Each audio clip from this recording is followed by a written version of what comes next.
Meu povo é destruído, porque lhe falta o conhecimento. Conhecereis a verdade, e a verdade vos libertará. Jesus, a palavra que cura.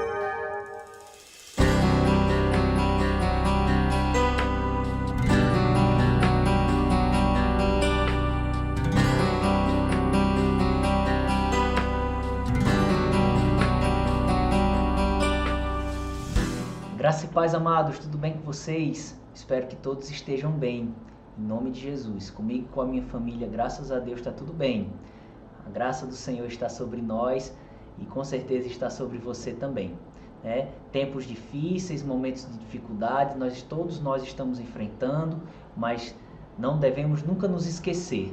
Deus não deixou de ser Deus e Ele é maior do que toda e qualquer circunstância. Continuemos firmes e fortes buscando a sua palavra, firmes em querer aprender dele, por isso não desiste do curso. Mesmo você passando por lutas, por dificuldades, não desiste, persevera. Deus tem te dado graça, Deus tem te ajudado. Às vezes você nem tem percebido isso, mas Deus tem te ajudado, me ajudado, nos ajudado. Quanto mais a gente persevera na busca do conhecimento da verdade, na prática dela, mas a gente é tratado pelo Senhor. Então espero que você esteja aí com expectativa para aprender mais, Nós estamos estudando quem somos em Cristo, Nossa nova identidade em Cristo. E estamos falando sobre a questão de que nós somos a igreja, Nós vimos que a igreja é a maior autoridade espiritual na face da terra. Primeiramente, nós vimos que ser igreja é fazer parte do povo nascido de novo do tempo da dispensação da graça, que começou quando Jesus ressuscitou e soprou nos discípulos o Espírito Santo e terminará no período do arrebatamento. Todo aquele que se converte a Cristo nesse tempo deixa de ser judeu, deixa de ser gentil e se torna igreja. Eclésia no grego, a palavra igreja no grego é eclésia, que significa literalmente os chamados para fora. Ou seja, para fora dos judeus, para fora dos gentios, formando a igreja. Amém? Então nós vimos isso na aula passada. Vimos que a igreja é a maior autoridade na face da terra, porque vimos dois motivos. Na dispensação da graça, só a igreja tem a natureza de Deus, Judeus e gentios nessa época não têm, porque quando um judeu se converte a Cristo, ele se torna igreja, quando um gentio se converte a Cristo, ele se torna igreja. Então, no tempo da graça, só a igreja tem a natureza de Deus, por isso só a igreja pode amar incondicionalmente, pode perdoar incondicionalmente, pode ter o dinheiro e não ser apegada a ele, pode desfrutar de cura e saúde divina, pode ser, sim, instrumento de cura para as pessoas doentes, viver sem medo de doença, mas confiando na proteção do Senhor e na bênção dele para alcançar o próximo. Enfim, viver sem ansiedade. Então a igreja pode vivenciar isso, E o segundo motivo é que na dispensação do milênio, judeus e gentios salvos nesse período, eles vão ter a natureza de Deus. Mas a igreja ainda vai ser a maior instituição, porque terá o corpo de glória, o corpo imortal, juntamente com Jesus Cristo reinando sobre os judeus e gentios que vão se converter no período da ira de Deus, que vão preservar-se vivos durante os 7 anos e que vão gerar filhos, assim, no milênio ainda terão um corpo mortal. Como você aprendeu na matéria dispensações e alianças e vai aprender de uma forma maior e mais aprofundada na matéria escatologia. Então a igreja é a maior autoridade, tá certo? A gente vai estar dando continuidade, mas eu quero fazer uma oração, como a gente sempre faz, eu sempre gosto de orar antes de iniciar a aula. Então fecha teus olhos e vamos orar. Concorda comigo, por favor. Pai amado, Pai justo, Pai querido, Deus vivo, todo-poderoso, aquele que era, que é e que há de vir. Em nome de Jesus eu te agradeço, meu Deus, por mais uma aula abençoada, onde o Teu Espírito Santo vai agir, o Teu Espírito Santo vai operar, E eu peço que o Senhor esteja trabalhando, Senhor, tratando com meus amados irmãos e irmãs e comigo também, porque eu também estou em crescimento, eu também estou aprendendo, entendendo cada dia mais essas verdades gloriosas. Espírito Santo, me ajude nisso cada vez mais. Muito obrigado, Senhor, por essa aula. Mais uma vez, toma a frente e toma a direção. E que tudo que seja dito aqui seja para o louvor e a honra do teu santo e precioso nome. E repreendo toda ação maligna querendo atrapalhar o bom fluir da palavra de Deus. Em nome de Jesus. Amém. Glória a Deus. Então vamos continuar aí na matéria, né? Ainda falta uma parte para a gente encerrar essa parte, né? Esse capítulo que fala que nós somos a igreja. Então vamos ver agora. Alguns outros títulos dados à igreja. Então a igreja é chamada na Bíblia também de corpo de Cristo. Em Efésios capítulo 1, do versículo 20 ao 23, Colossenses não, 1 Coríntios 12, versículo 27 e sim, Colossenses 1, 18. A igreja, esse povo glorioso da dispensação da graça, também é chamado de corpo de Cristo. Ou seja, Jesus comanda, é o cabeça, ele traz as diretrizes e nós executamos as suas ordens, o seu corpo. Nós somos a continuação dele aqui na terra. Eu sei que a princípio isso choca um pouco, mas somos Jesus aqui na terra sim. Não Jesus Deus, mas Jesus homem, para glorificar a Deus, vivendo para Cristo. Por isso que a igreja é chamada de corpo de Cristo.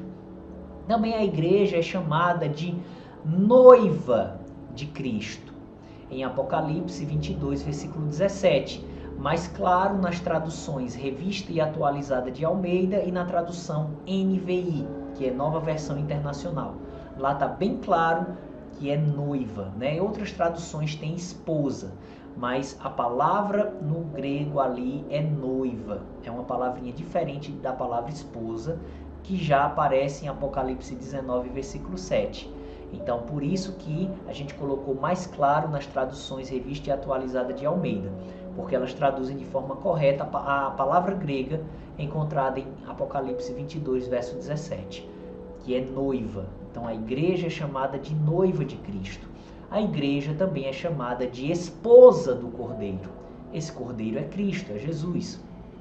Em Apocalipse 19, versículo 7. Observação. A igreja só será chamada de esposa do Cordeiro, só será chamada de esposa do Cordeiro depois das bodas do Cordeiro, que vai acontecer depois do arrebatamento. Falaremos mais sobre este casamento simbólico na matéria escatologia. Literalmente, nós não somos nem noiva nem esposa. Isso é uma figura de linguagem, isso é uma simbologia poderosa, por sinal. A gente explicou na matéria dispensações e alianças, mas a gente vai explicar mais aprofundado na matéria escatologia. A primeiro momento, guarde apenas a informação de que hoje a igreja é a noiva de Cristo. Ela só será a esposa, sempre de forma simbólica, ela só será a esposa depois do arrebatamento da igreja, depois das bodas do Cordeiro. Vamos explicar esse casamento simbólico, vamos falar sobre as bodas do Cordeiro, vamos falar sobre o arrebatamento, tudo isso na penúltima matéria do curso, a matéria de número 25, que é a matéria escatologia. Quase que embolou minha língua agora aqui, eu falei línguas estranhas aqui. Mas é na matéria escatologia, tá certo? Vamos agora para o capítulo 8, onde fala de outra virtude que nós temos, né, de outra característica da nossa nova identidade em Cristo, que é o fato de que nós somos novas criaturas.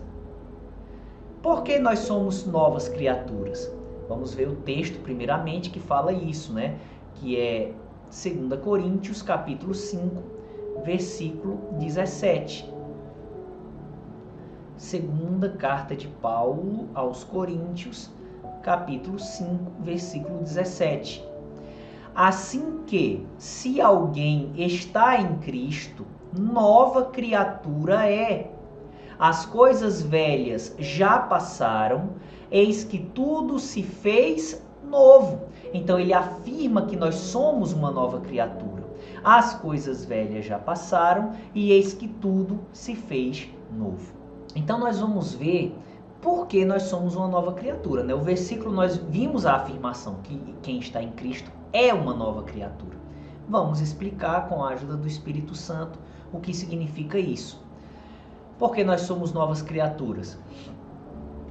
Porque pelo fato de termos sido libertos, ou seja, redimidos da morte espiritual, ou seja, fomos redimidos da separação de Deus e da natureza do pecado em nosso espírito, e pelo fato de termos recebido em troca a união espiritual com o Senhor e a natureza dele, ou seja, houve uma troca de natureza. A natureza maligna saiu do nosso espírito e a natureza de Deus foi colocada em nosso espírito. Então, por ter ocorrido essa troca de natureza espiritual, nós deixamos de ser filhos do diabo e passamos a ser filhos de Deus. Aleluia! Glória a Deus por isso. Em João 1, 12 e 13 diz que todo aquele que recebeu a Jesus, Deus deu-lhes o poder de serem feitos filhos de Deus, a saber, os que creem no seu nome, os quais foram nascidos não da vontade do homem, não da vontade da carne, mas da vontade de Deus. Então, o ser uma nova criatura, deixamos de ser filhos do diabo e passamos a ser filhos de Deus. Também, antes éramos pecadores, como diz Romanos 5, versículo 8 e versículo 19, parte A. Mas agora, só se você não nasceu de novo, mas se você nasceu de novo, se você tem certeza da sua salvação, agora, você e eu, nós somos a justiça de Deus. Aleluia! Glória a Deus! É o que diz aí essas passagens de Romanos e 2 Coríntios, né? 2 Coríntios 5, versículo 21, diz que aquele que não conheceu o pecado, Jesus, né? Deus o fez pecado por nós, para que nele fôssemos feitos a justiça de Deus. Em Romanos 5, versos 1, 8, 9 e 19, diz que nós fomos justificados, ou seja, tornados justos. Então, éramos pecadores e agora somos justos. Velha criatura, pecador, filho do diabo. Nova criatura, filho de Deus, justiça de Deus. Também estávamos unidos à natureza do pecado em nosso espírito, que era o fato de sermos mortos espirituais, como diz Efésios 2, versículo 1. Mas nos separamos desta natureza, ou seja, nos tornamos santos. Então, a velha criatura era profano, que é o oposto de santo, unido à natureza pecaminosa. A nova criatura é unida à natureza de Deus, separado do pecado, santo, conforme diz 1 Coríntios 1, versos 1 e 2. Deixamos de ser escravos do diabo e dos demônios e passamos a ser reis, as irmãs, rainhas, autoridades sobre todos eles e sobre todas as suas obras. Aleluia! Glória a Deus! Em Atos 26, Atos capítulo 26, vamos ver aqui, capítulo 26 de Atos dos Apóstolos, versículos 17 e 18. Jesus falando com Paulo, ainda Saulo, né, o chamando para o ministério. Jesus disse: livrando-te deste povo e dos gentios, a quem agora te envio, para lhes abrires os olhos e das trevas os converteres à luz e do poder de Satanás a Deus, a fim de que recebam a remissão de pecados e herança entre os que são santificados pela fé em mim. Então, fomos convertidos do poder de Satanás para o poder de Deus. O diabo não tem mais domínio sobre nós. Nós não somos mais escravos do diabo e dos demônios. Nós estamos debaixo do poder e da autoridade de Deus. E por estarmos debaixo desse poder e dessa autoridade, nós podemos sim enfrentá-los e vencê-los. Somos reis no reino espiritual, rainhas no reino espiritual. Amém, amados? É o que diz Apocalipse 1, versículo 6, e também Efésios, capítulo 1, do 20 ao 23, e o capítulo 2, versículo 6. A gente vai estar explicando cada virtude dessa mais na frente, tá certo? Tanto a questão de que nós somos filhos de Deus, justos, santos e também reis sobre o diabo e os demônios. Isso tudo a gente vai explicar nas próximas aulas de forma mais detalhada. Então, a velha criatura era escravo do diabo. A nova criatura é rei, rainha sobre eles, no poder do nome de Jesus. Aleluia. Você pode dar um aleluia aí na sua casa, meu irmão? Isso é algo tremendo, isso é algo maravilhoso. Também estávamos separados de Deus. Efésios 2, versículo 1.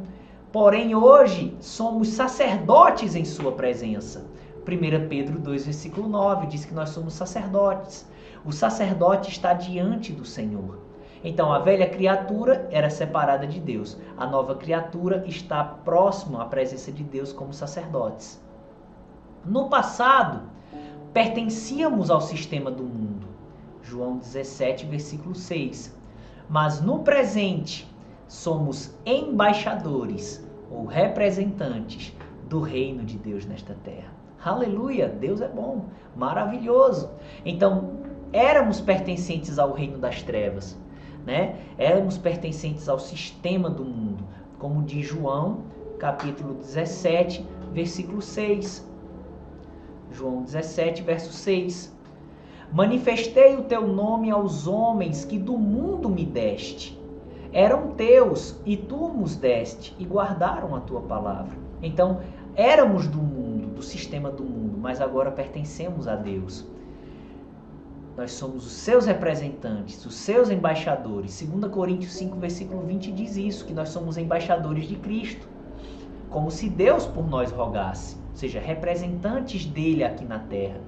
Em João 17, versículos 14 e 16, diz o seguinte: dei-lhes a tua palavra, isso é Jesus orando ao Pai, né? Falando dos discípulos da época dele e hoje serve para nós também. Dei-lhes a tua palavra e o mundo os odiou, porque não são do mundo, assim como eu não sou do mundo. Versículo 16, ele repete isso. Não são do mundo, como eu do mundo não sou. Ele não está dizendo que ele é um extraterrestre não, nem a gente, viu, irmão? Ele está dizendo que nós não fazemos parte do sistema desse mundo. Ou seja, nós fazemos parte do sistema de Deus. Somos seus representantes aqui na Terra. Somos seus embaixadores. Então, por que somos uma nova criatura? Porque com a troca de natureza que ocorreu, por termos entendido o plano de salvação e recebido o que Jesus fez por nós, nós deixamos de ser filhos do diabo, passamos a ser filhos de Deus. Deixamos de ser pecadores e passamos a ser justos. Deixamos de estar unidos ao pecado e nos separamos do pecado, nos tornamos santos. Deixamos de ser escravos do diabo para sermos autoridades sobre eles. Deixamos de estar separados de Deus para sermos sacerdotes em sua presença. E pertencíamos ao sistema do mundo, mas hoje pertencemos ao sistema de Deus. Somos seus representantes, seus embaixadores aqui na terra. Aleluia! Glória a Deus!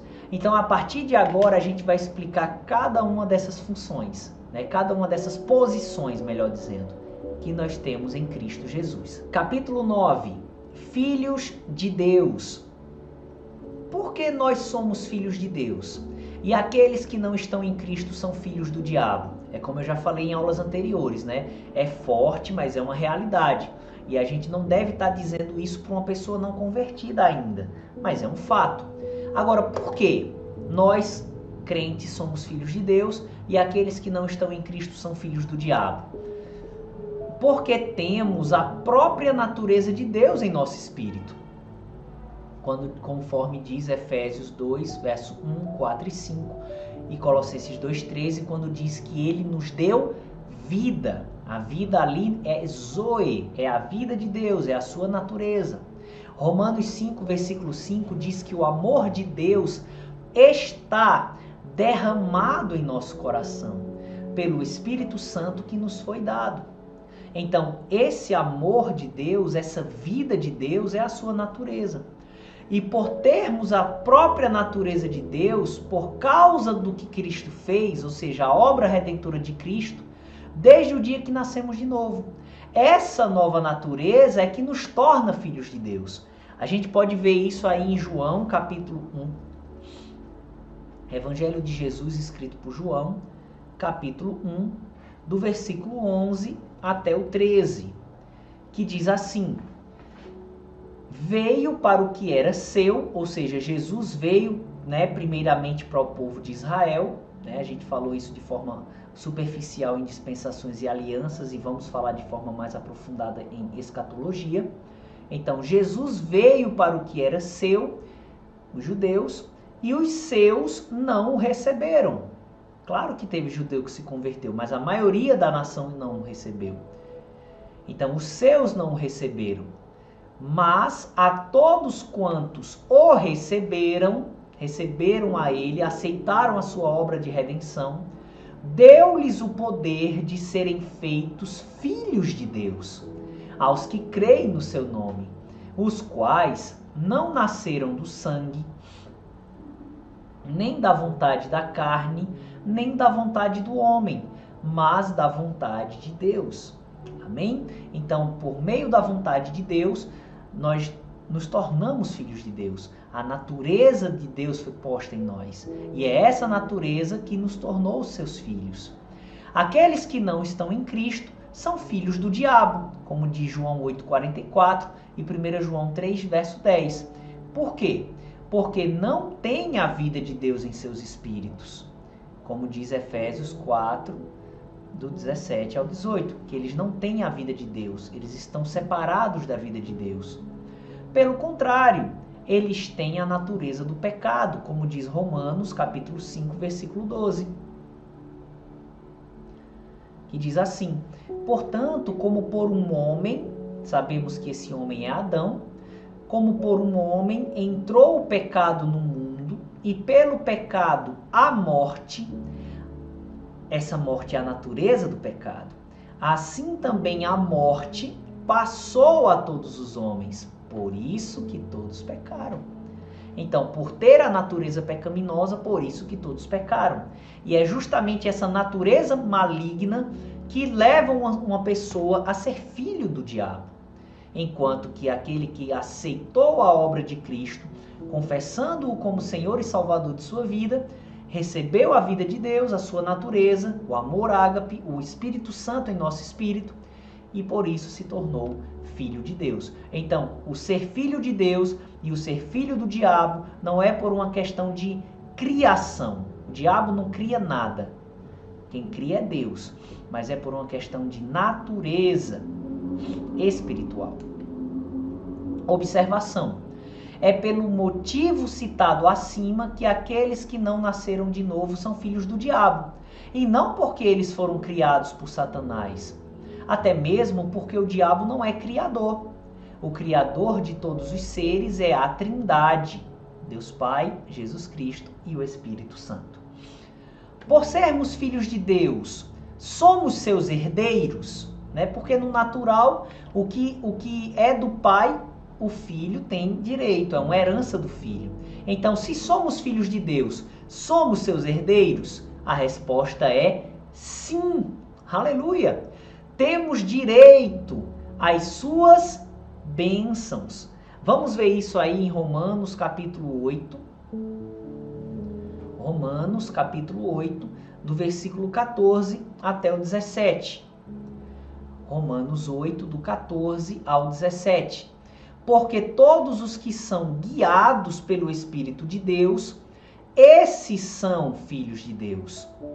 Porque não recebestes o espírito de escravidão, graças a Deus por isso, para outra vez estardes em temor, mas recebestes o espírito de adoção, pelo qual clamamos, Abba, Pai. Então é justamente o Espírito Santo em nós, em nosso espírito, que nos tornou filhos de Deus. 16. o mesmo Espírito, Espírito Santo, testifica, confirma, com o nosso espírito que somos filhos de Deus. E se nós somos filhos, somos logo herdeiros também. Herdeiros de Deus e co-herdeiros de Cristo. Se é certo que com ele padecemos, para que também com ele sejamos glorificados. Ou seja, as bênçãos de Deus são nossas por direito. Nós somos herdeiros de Deus. Em Efésios 1, versículo 3, diz que o Senhor nos abençoou. Quando nos tornamos filhos, ele nos abençoou com toda sorte de bênção espiritual. 2 Pedro, capítulo 1, versículo 3, diz que o divino poder de Deus nos deu tudo, o que diz respeito à vida e à piedade. Então, nós somos herdeiros de Deus. As bênçãos dele são nossas por direito. Está disponível usufruirmos algumas destas bênçãos no presente, que é o que nós chamamos de realidades. Então, tem bênçãos de Deus que nós só vamos usufruir depois do arrebatamento da igreja. São as promessas. Mas já existem bênçãos que já podemos desfrutar hoje. São as realidades. Como, por exemplo, Isaías 53, versículos 4 e 5, fala que pelas feridas de Jesus nós somos sarados. Ou seja, nós já fomos curados pelas feridas de Jesus. É um direito, é uma bênção, faz parte da herança de Deus, disponível para nós, seus filhos. Podemos usufruir de saúde divina. E se estiver doente, usufruir de cura. Tá certo? Filipenses capítulo 4, versículo 19, diz que o Senhor Deus, segundo as suas gloriosas riquezas, suprirá todas as nossas necessidades. Aleluia! Então, é direito da igreja e nós podemos usufruir. A herança de Deus é nossa. Parte dela nós podemos usufruir aqui. Parte dela usufruiremos depois que alcançarmos a glorificação. Amém? Mas somos sim herdeiros de Deus, como nós lemos em Romanos 8,17. Co-herdeiros de Cristo. Herdeiros com Cristo. Ou seja, o que Jesus tem direito de usufruir, nós também temos como filhos de Deus que somos. Deus não tem filhos favoritos. O que é de Jesus é nosso por direito. Amém? Você não se alegra com isso, não? Eu me alegro e eu quero entender isso cada dia mais. Renovar minha mente cada dia mais para usufruir disso e ser canal para que outras pessoas usufruam também para a glória de Deus. Porém, outras bênçãos só desfrutaremos no futuro, que são as promessas. E aí tem alguns textos que falam de bênçãos referentes ao futuro. 1 Tessalonicenses 4, do 13 ao 17, fala da bênção do arrebatamento da igreja, onde nesse dia os crentes da igreja que estiverem mortos serão ressuscitados com corpos glorificados, e os crentes que estiverem vivos serão transformados e arrebatados, transformados para ter um corpo glorificado e imortal, como diz Filipenses 3, do verso 20 ao 21. Apocalipse 22, versículo 12, fala do Senhor vindo sem demora e trazendo o galardão para dar a cada um segundo a sua obra. Então, o arrebatamento da igreja e a bênção dos prêmios, dos galardões. Apocalipse 20, do versículo 1 ao 6, fala do reino milenar de Cristo nessa terra, que nós também vamos usufruir, vamos reinar juntamente com ele. E Apocalipse capítulo 21 ao capítulo 22 fala da eternidade no novo céu e numa nova terra. Então, essas bênçãos também fazem parte da herança que, como somos filhos de Deus, temos direito em Cristo Jesus. Porém, só desfrutaremos no futuro. Por isso são chamadas de promessas. Tá bom? Que diferente de muitas pessoas, Deus cumpre o que ele promete. Então, as promessas dele são certas. Tá bom? Então, porém, outras bênçãos só desfrutaremos no futuro. As promessas. Desde que tenhamos compromisso com o Senhor. Ou seja, sejamos obedientes ao que já conhecemos e entendemos da palavra, como na aula anterior a gente explicou bem essa questão de que precisa conservar a salvação pela fidelidade ao Senhor dentro do que conhecemos e entendemos. E aí estão as referências bíblicas que provam isso. Observação. Estudaremos como recebermos as bênçãos que são realidades nas matérias fé, que é a próxima matéria, a matéria seguinte a essa, né? Então, estudaremos como recebermos as bênçãos que são realidades nas matérias fé e também na matéria oração, que é um pouquinho mais na frente. E sobre andar no amor de Deus, que é justamente a prática, o compromisso com o Senhor, na matéria fruto do Espírito, arrependimento de obras mortas. Então, matérias que você ainda terá mais na frente. Agora, irmãos, nós vamos falar sobre justiça de Deus. Nós falamos que somos filhos de Deus, né? Você pode voltar esse vídeo depois, assistir de novo para edificar a sua fé. Amém, amados?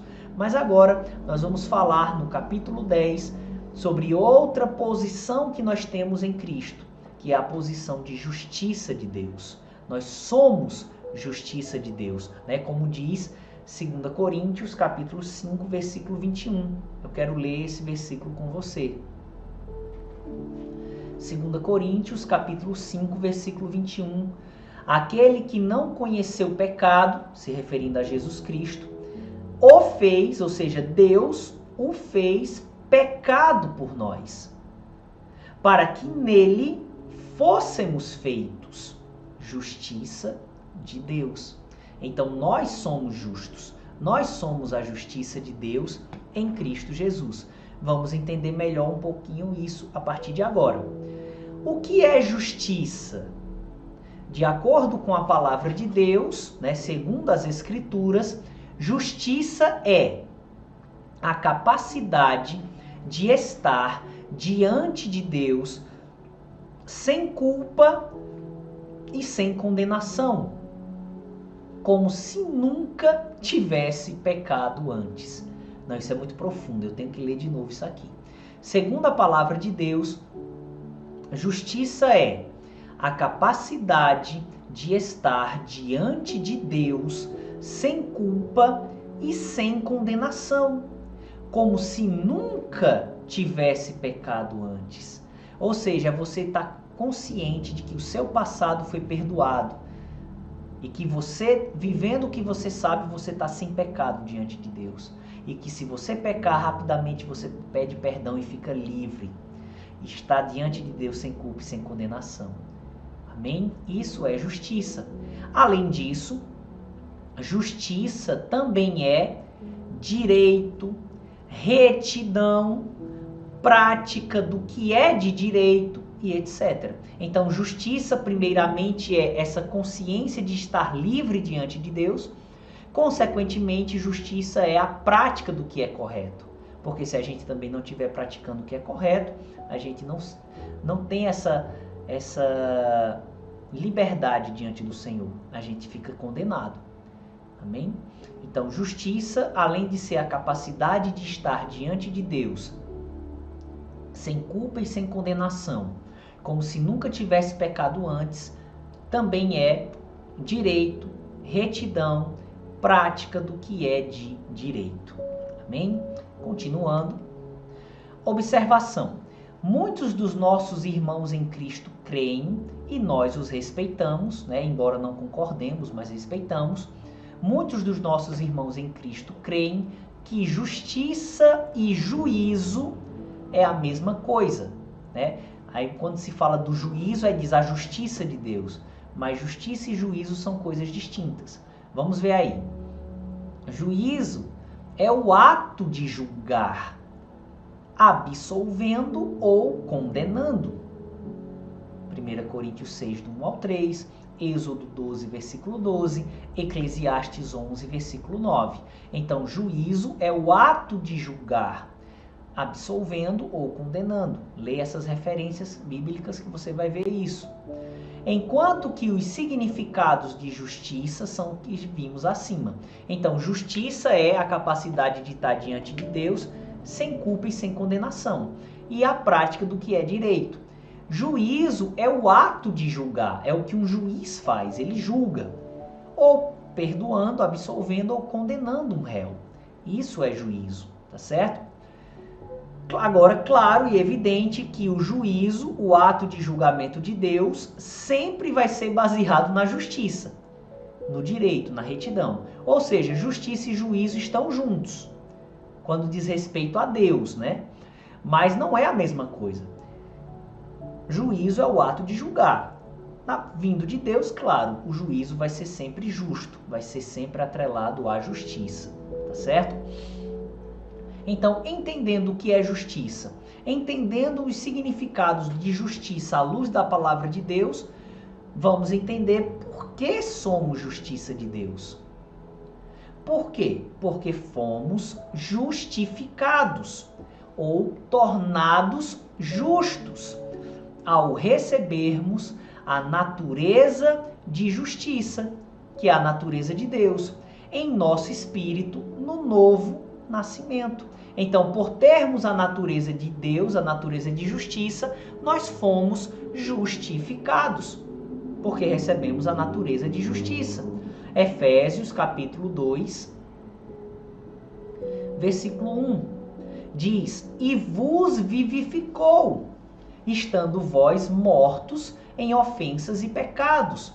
Ou seja, nos deu a vida de Deus, estando nós mortos em ofensas e pecados.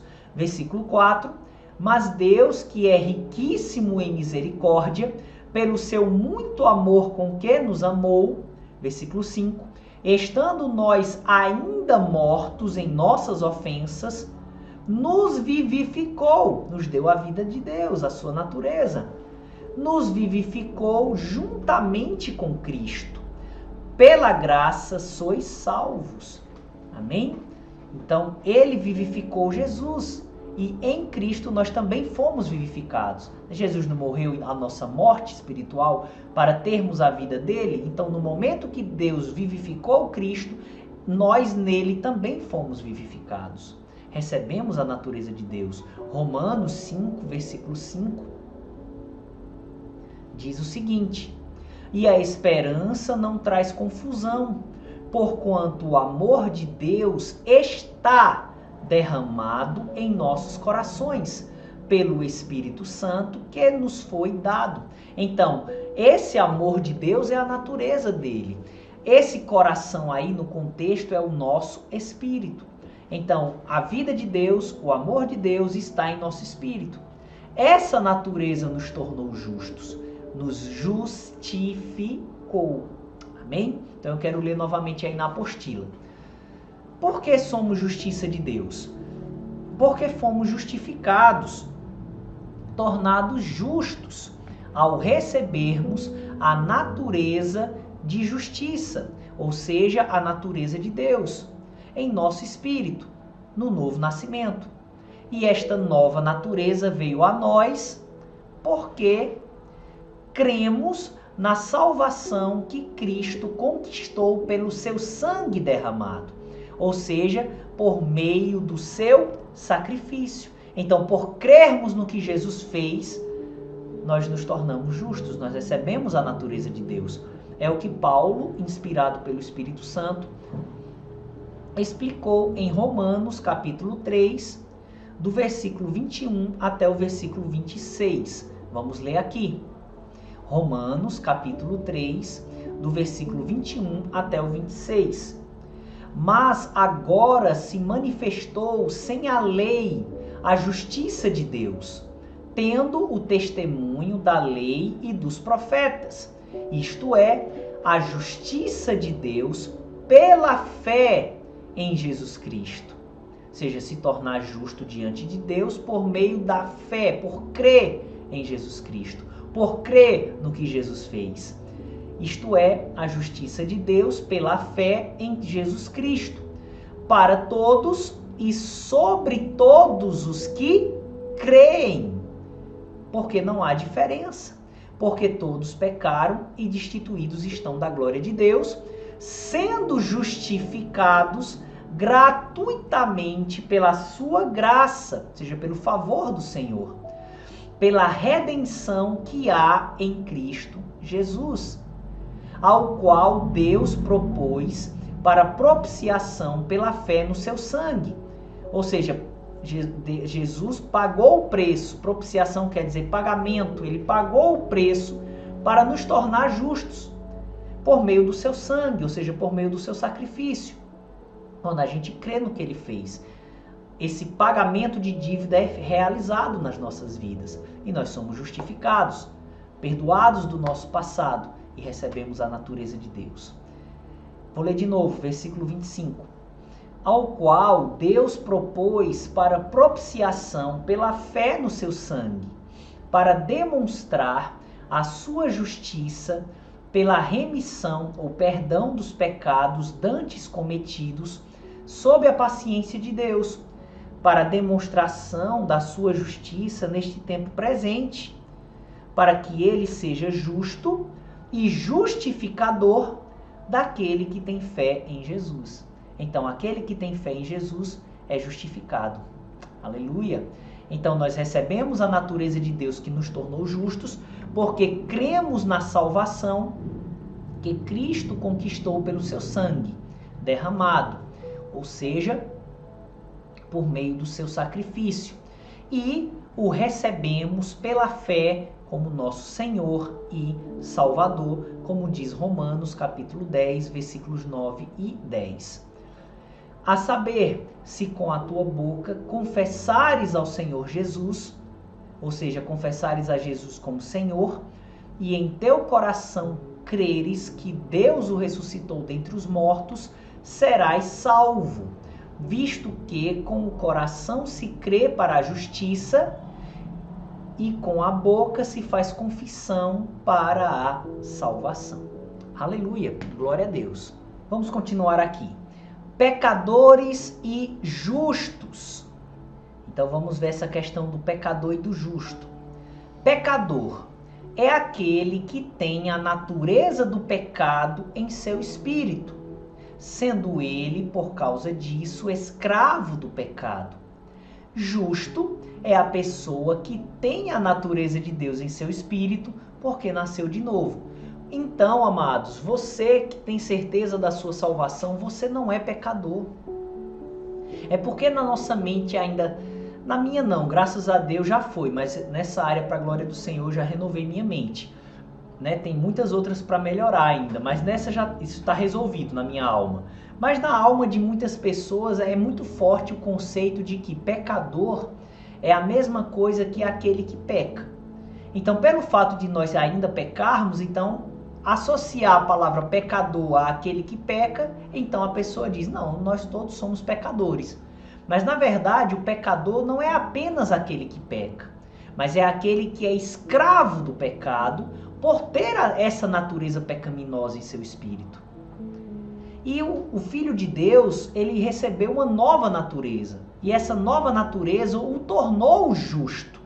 Ainda peca por estar em crescimento. Lembra do exemplo do elefantinho preso no pedaço de pau com a corrente? Então, é justo, mas ainda anda como pecador. Mas não é pecador. Anda ainda como pecador em algumas áreas. Mas em essência é justo. Porque ser justo é uma questão de natureza espiritual. E ser pecador é uma questão de natureza também. Romanos 5, versículo 12 diz o seguinte: portanto, como por um homem, sabemos que é Adão, por um homem entrou o pecado no mundo, e pelo pecado a morte, assim também a morte passou a todos os homens, por isso que todos pecaram. Ou seja, a natureza passou, a morte é a natureza pecaminosa, por isso que todos pecaram, se tornaram escravos por natureza e por isso que todos pecaram. Versículo 19 diz, porque como pela desobediência de um só homem, Adão, muitos foram feitos pecadores, assim pela obediência de um, Jesus, muitos serão feitos justos. Então, foram feitos pecadores por uma questão de natureza. O justo é aquele que tem a natureza de Deus em seu espírito. Como nós lemos Romanos 3, 21 a 24. foi justificado por meio do sangue, pela fé no sangue de Cristo, pela fé no que Jesus realizou. Gálatas capítulo 2, versículo 16 diz o seguinte: sabendo que o homem não é justificado ou não é tornado justo pelas obras da lei. Claro que não, mas pela fé em Jesus Cristo. Temos também crido em Jesus Cristo para sermos justificados ou para nos tornarmos justos pela fé em Cristo e não pelas obras da lei. Porquanto pelas obras da lei, nenhuma carne será justificada. Então Paulo está explicando que nós já fomos justificados pela fé. Então ser justo e ser pecador diz respeito à natureza espiritual e não a atitudes, simplesmente atitudes, certo? Então você pode sim declarar que você é justo, que você é justa, mesmo ainda pecando. Eu sou justo em Cristo, mas ainda peco, porque é uma questão de natureza que define o pecador e o justo. Observação. Muitos filhos de Deus dizem, e nós os respeitamos, né? Embora não concordemos, mas respeitamos, muitos filhos de Deus dizem que são pecadores redimidos. Tem até canções que falam isso, né? Pecadores remidos ou pecadores redimidos. Mas isso não é correto, porque o pecador está preso ao pecado, por ter a natureza espiritual maligna. E as palavras redimido e remido significam ser resgatado, ser libertado. Então, pecador é um preso. Redimido é uma pessoa libertada. Se alguém diz que é pecador redimido, ela está dizendo que é um preso livre. Como pode isso? Pecador é preso ao pecado. Redimido é livre do pecado. Então, dizer que é um pecador remido ou um pecador redimido é dizer que é um preso livre. Não faz sentido, não existe isso. Ou é preso ou é livre, né? Romanos 6, versículo 18, vamos ler aqui esse texto. Romanos, capítulo 6, versículo 18. E sendo libertados do pecado, fostes feitos servos da justiça. Então nós somos escravos da justiça e não do pecado. Do pecado nós fomos libertados. Colossenses capítulo 1, versículos 13 e 14 dizem: o qual nos tirou da potestade ou da autoridade das trevas e nos transportou para o reino do seu Filho amado, em quem temos a redenção pelo seu sangue, o resgate pelo seu sangue, a saber, a remissão dos pecados. Então nós já somos livres. Então não é certo dizer que eu sou um pecador remido ou um pecador redimido. É certo dizer que eu sou remido ou que eu sou redimido, resgatado, livre do pecado. É o que diz aí, né, na apostila. Nós somos redimidos ou libertos da natureza do pecado pelo sangue, ou seja, pelo sacrifício de Jesus. Glória a Deus por isso. Nós já somos justos, nós já fomos libertos do pecado. Estamos renovando nossa mente para manifestar essa justiça. Vamos falar agora sobre os, entre aspas, justos do Velho Testamento.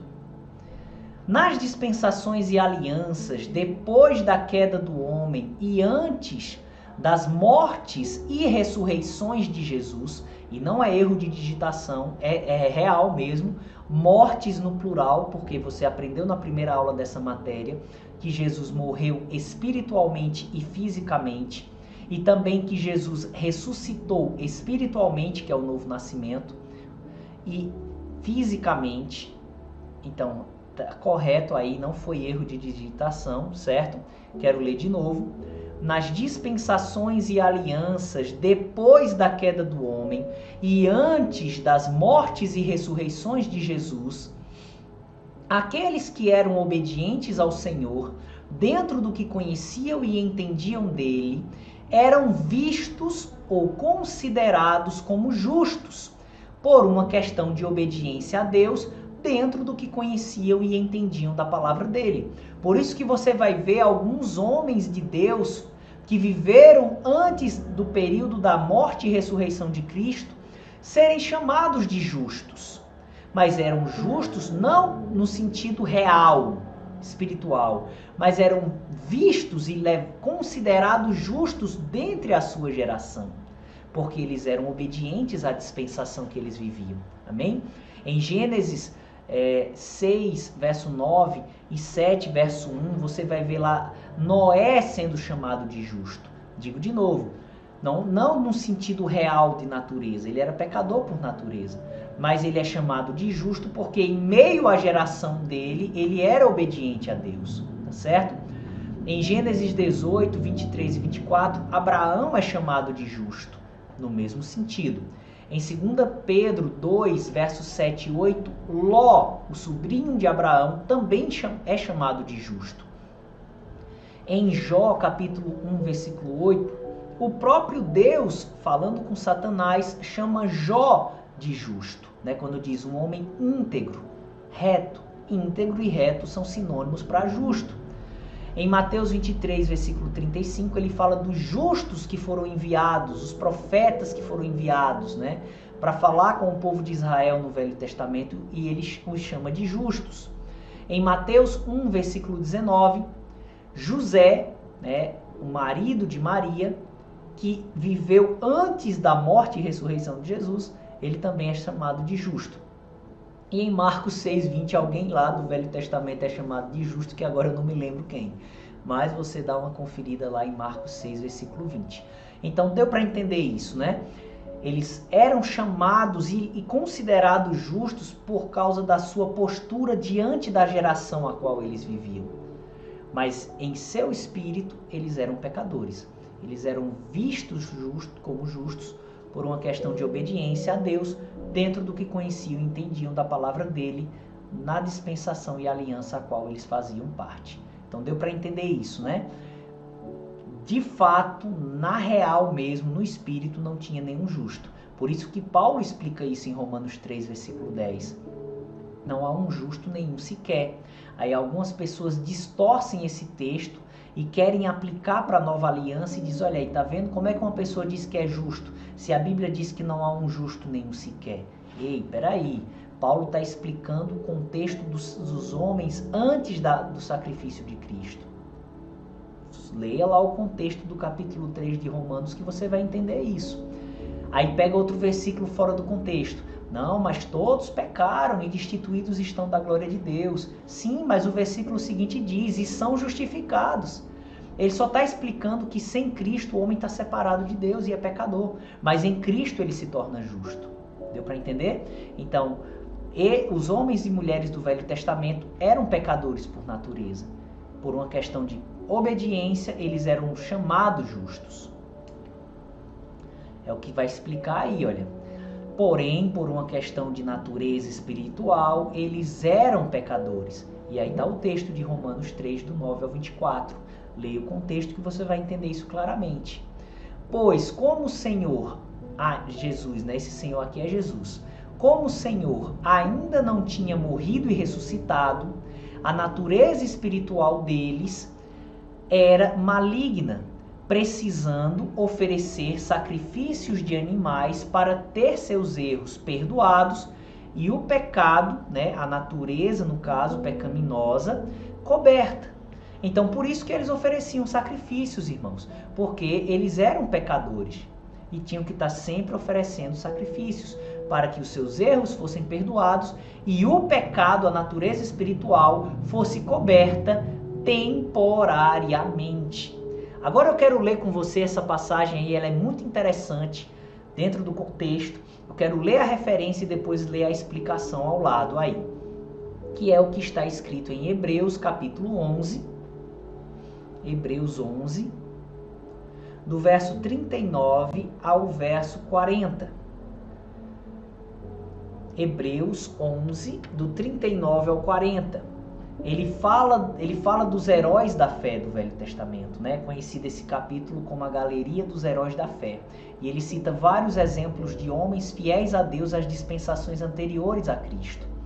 E aí ele termina dizendo: e todos estes, tendo tido testemunho pela fé, não alcançaram a promessa. Que promessa? A promessa da justificação no Espírito. Eles não eram nascidos de novo. Eles morreram com a promessa de que um dia seriam justificados. Mas eles não morreram justificados. É o que diz aí. E todos estes, tendo tido testemunho pela fé, não alcançaram a promessa, provendo Deus alguma coisa melhor a nosso respeito, para que eles, sem nós, não fossem aperfeiçoados. Ou seja, para nós, igreja, Deus providenciou algo melhor, que é o quê? Ser justificado aqui na terra, vivendo nesse mundo. Eles não. Eles só foram aperfeiçoados juntamente conosco. Ou seja, no momento que se tornou disponível a justificação pela fé para a igreja, foi que eles, os santos do Velho Testamento, os justos do Velho Testamento, eles de fato foram justificados. É o que diz aí na explicação aí ao lado da referência. Estes versículos de Hebreus mostram que todos os homens do Velho Testamento, fiéis a Deus, vistos como justos por obediência, não alcançaram a promessa da justificação no Espírito enquanto estavam vivos fisicamente. Só a receberam depois que Cristo levou o paraíso do céu ao Hades, debaixo da terra, levou o paraíso para o céu glorioso, conforme Efésios 4, do 7 ao 10. E depois que Jesus conquistou a eterna redenção diante do Pai, que é o que está escrito em Hebreus 9, versículos 11 e 12, que diz o seguinte: mas, vindo Cristo, o sumo sacerdote dos bens futuros, por um maior e mais perfeito tabernáculo, não feito por mãos, isto é, não desta criação, nem por sangue de bodes e bezerros, mas por seu próprio sangue, entrou uma vez no santuário, havendo efetuado uma eterna redenção. Isso ocorreu no dia da ressurreição de Jesus.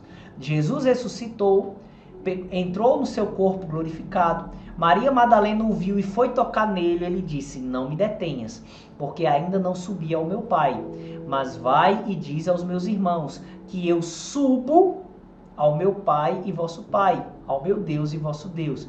Então, naquele momento, Jesus subiu, levando cativo o cativeiro, ou seja, o paraíso que estava no céu Hades para o céu. Justamente porque os homens não eram justos no seu espírito. Antes de Cristo, eles não podiam morar no céu. Mas aí, com o ato de redenção, Jesus leva o céu Hades para o céu, apresenta-se diante do Pai, e a partir do momento que a salvação e a justificação se torna disponível para a igreja, foi quando eles foram justificados, os santos do Velho Testamento. Foram justificados em seu espírito e ficaram no céu, e estão lá até hoje aguardando o dia que serão ressuscitados com o corpo glorificado, certo? Então, quando ele diz que eles sem nós não foram aperfeiçoados, lá no capítulo 11, versículo 40 de Hebreus, ele está dizendo que só se tornou disponível a justificação real para eles do Velho Testamento depois que Jesus pagou o preço e deixou disponível para a igreja.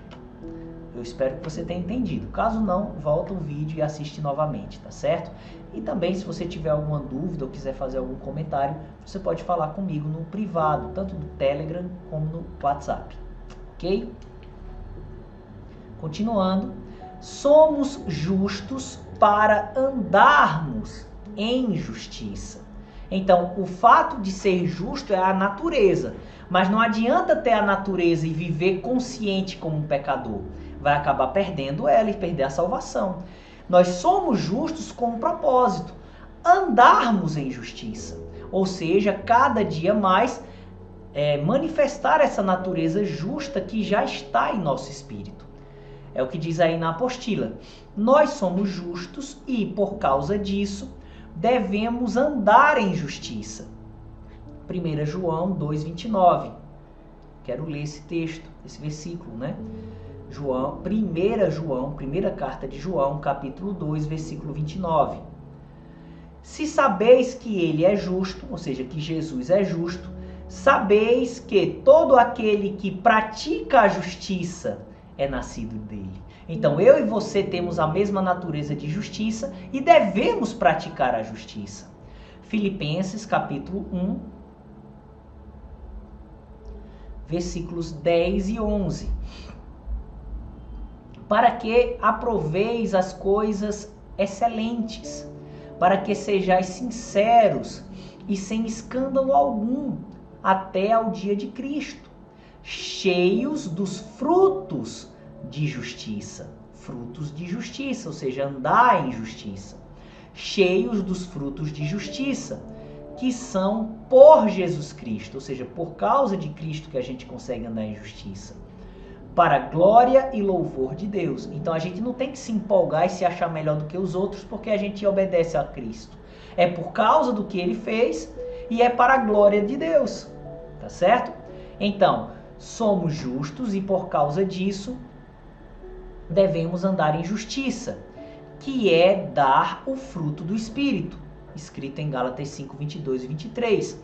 Ou seja, praticar a palavra de Deus dentro do nosso nível de conhecimento e entendimento dela. Andar em amor é a mesma coisa que praticar a justiça. E em 1 João 5, verso 2 e 3, ele explica que quem anda em amor é quem guarda os mandamentos, ou seja, é quem pratica os mandamentos, ok?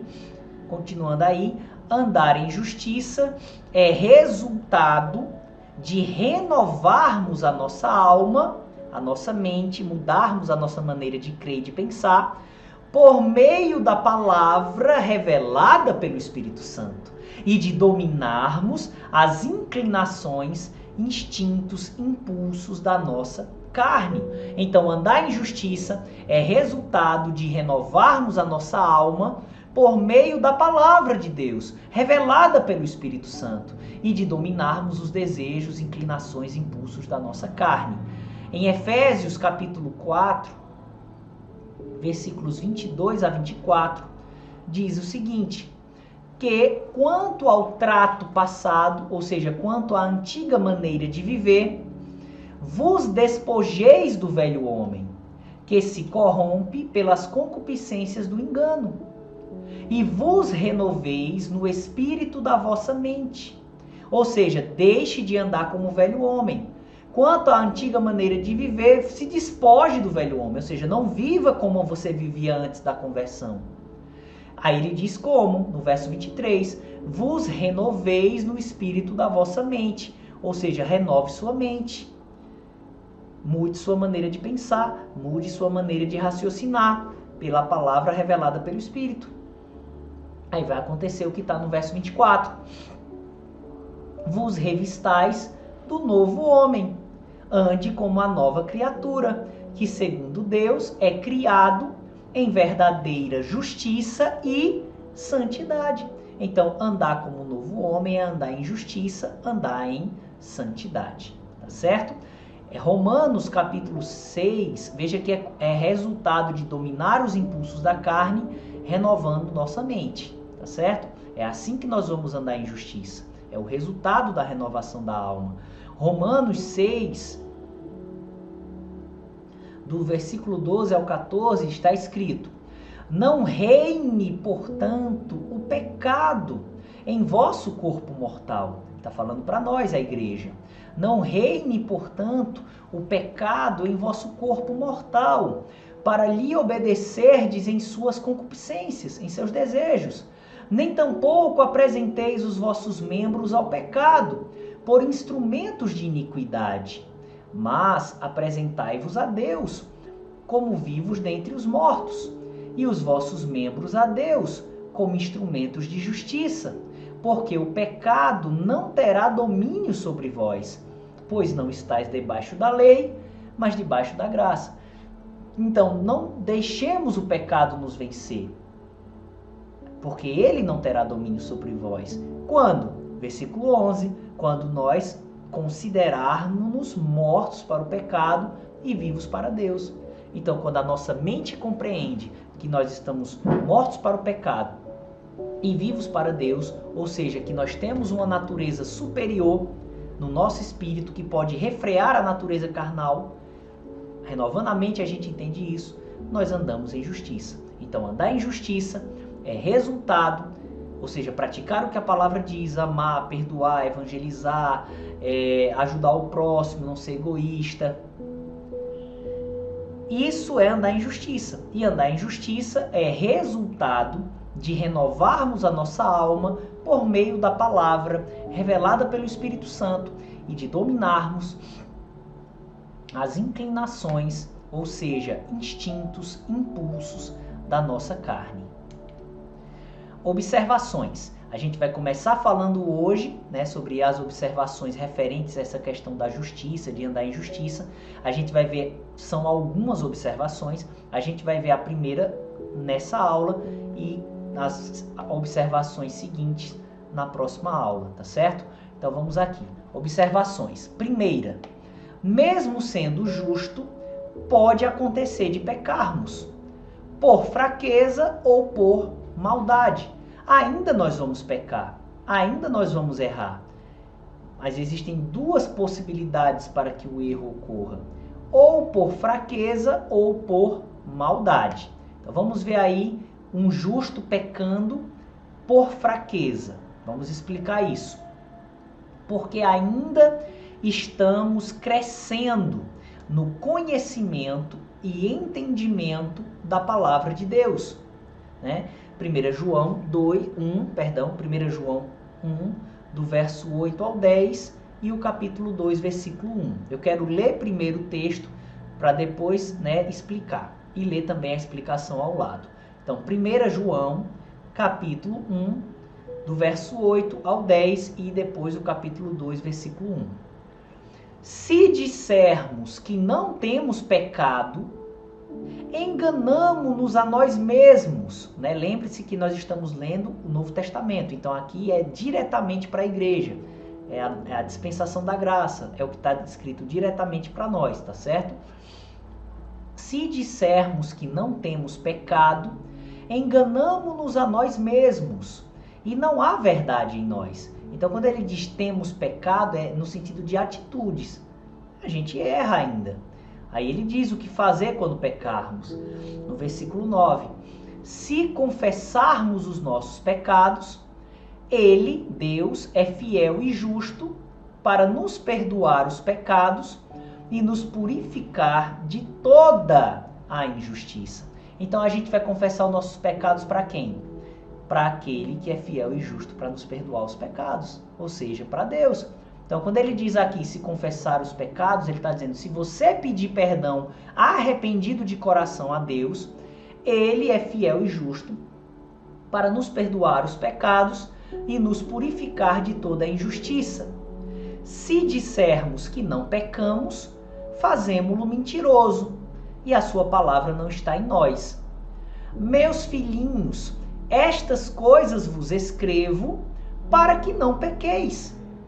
E se alguém pecar, temos um advogado para com o Pai, Jesus Cristo, o justo.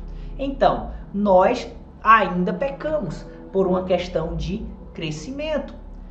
A gente ainda fraqueja em alguns momentos. É o que João está explicando aqui na sua carta. E é o que diz aí ao lado da explicação, na apostila, do versículo, melhor dizendo. O apóstolo João escreveu isso para os salvos que estavam em crescimento. Nós. Então, por estarmos em crescimento, nós ainda pecamos. Por fraqueza.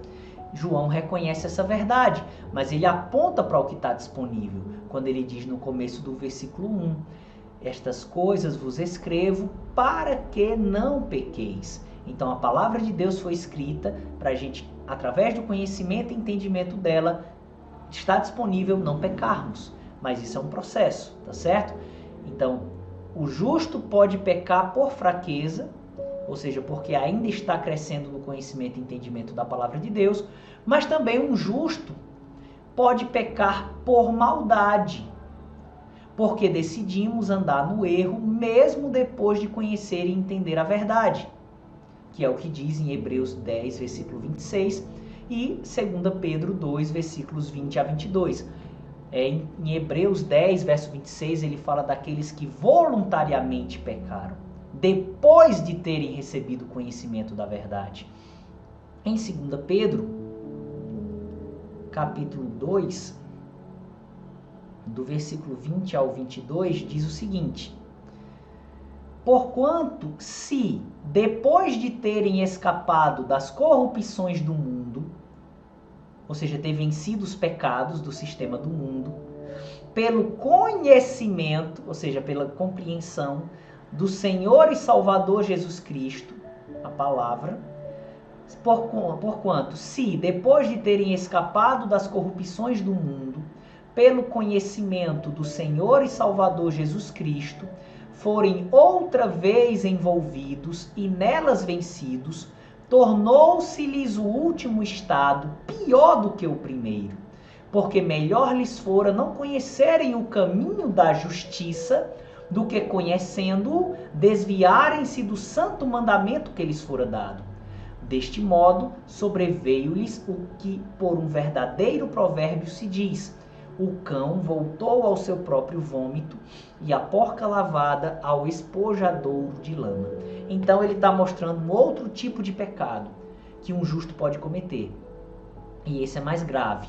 Não que o primeiro não seja grave, e a gente deve se arrepender o mais rápido possível. Mas o segundo é muito mais grave, que é quando a pessoa decide andar no erro, mesmo depois de conhecer e entender a verdade.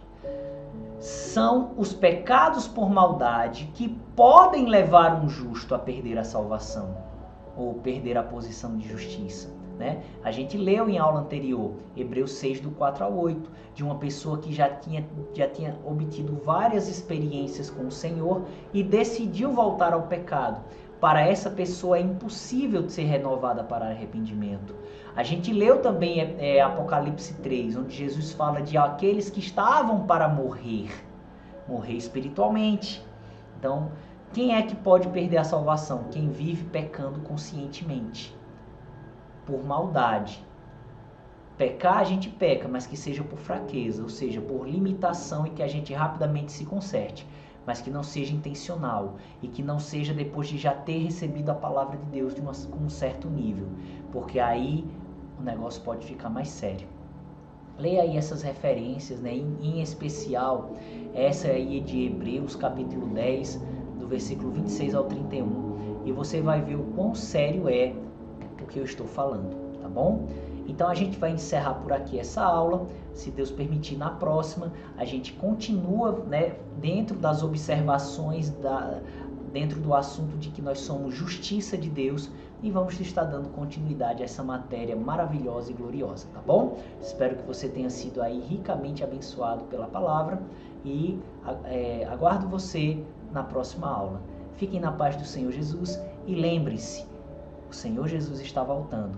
Por isso a igreja tem que dizer: Maranata, ora vem, Senhor Jesus.